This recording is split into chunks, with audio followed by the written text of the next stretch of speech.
Howdy shipmates, it's Captain Dan here. Welcome to Storytime with Captain Dan.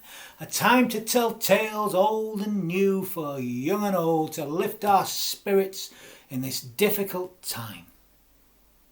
Please keep sending in your requests and your stories. Please keep sending in your stories because I'm going to run out one day so I can keep telling these tales to us all, young and old and young, for us all. And what's today's tale, you may ask? Well, shall we have a look? I wonder if it'll be a silly tale today. I wonder what this one might be. Oh, it's not a silly tale at all. It's a nonsense tale. It's the story of Mr. Nonsense from the Mr. Man and Little Miss collection and by Roger Hargreaves. So this is the story. I won't cover my mouth. This is the story. I'll cover my face instead. Of Mr. Nonsense. So what utter nonsense this might be, do you think? Well, here we go. Mr. Nonsense. Mr. Nonsense had no sense at all. Not a scrap.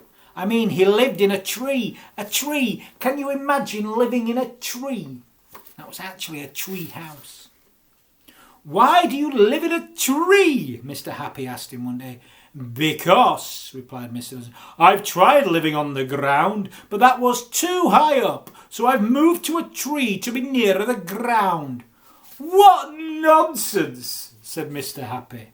Thank you, replied Mr. Nonsense.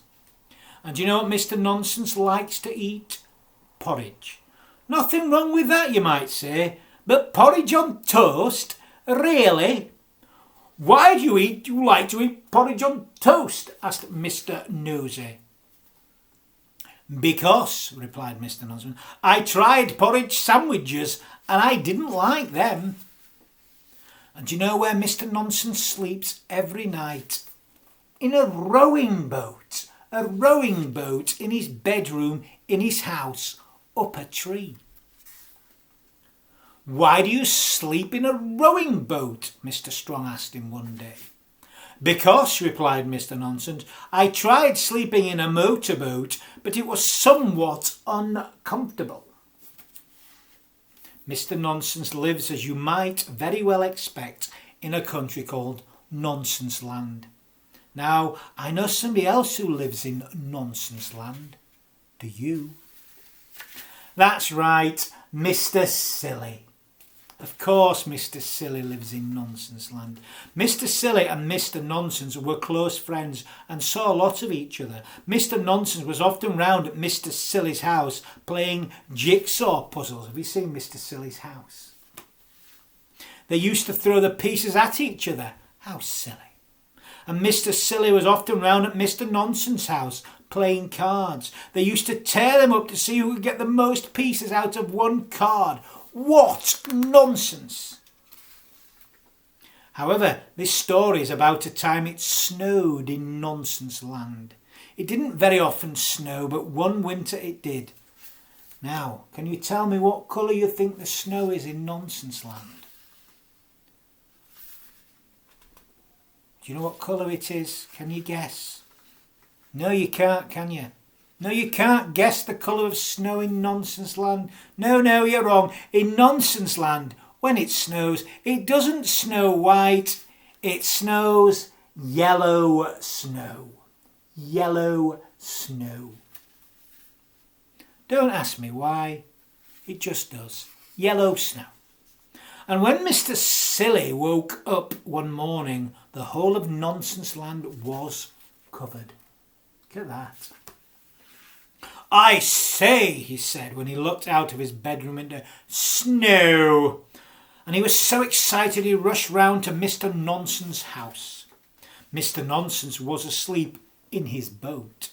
Wake up, cried Mr. Silly. Wake up and come and look out of your window.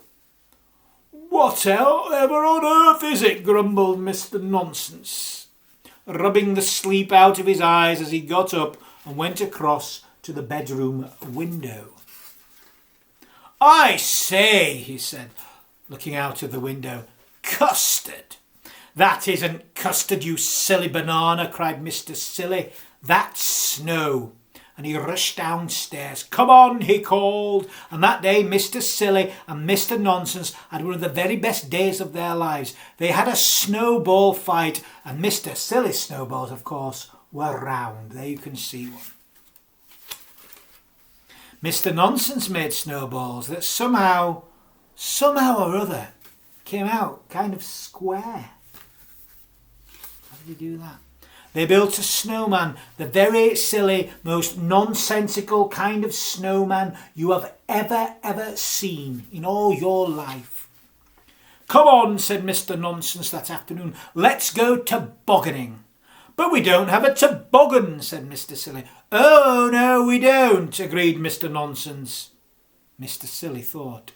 "Oh, yes, we do," he cried. "We do have a toboggan, indeed we do. Have a toboggan, indeed we do.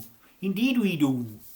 And Mr. Silly ran back to Mr. Nonsense's house and came back with his bed. "Whee!" they shouted together as they slid faster and faster down the hill in their rowing boat toboggan. "Whee!" they cried. It was a wonderful day, and that evening, after having some supper together, porridge pie of course, Mr. Nonsense suggested that they play a game. "What shall we play?" said Mr. Silly. "Draughts," suggested Mr. Nonsense. "I've forgotten how to play draughts," said Mr. Silly. "Oh, it's easy," replied Mr. Nonsense. "Do you know how to play draughts?" And Mr. Nonsense went round and round the house and opened all the doors and all the windows. "There we are," he said. "Draughts." What utter nonsense. I quite like Mr. Nonsense. How about you? But that's enough for today from Captain Dan. Story time with Captain Dan has come to an end. Until we meet again, keep sending in your ideas and your shout-outs and anything at all, and we'll get them out there for everyone to enjoy. But that's enough for today. I'm going to wish you all a good night. Good night, good night. Oh, sweet repose. Don't lie on your belly, because you might just squash your nose. Good night. Good night.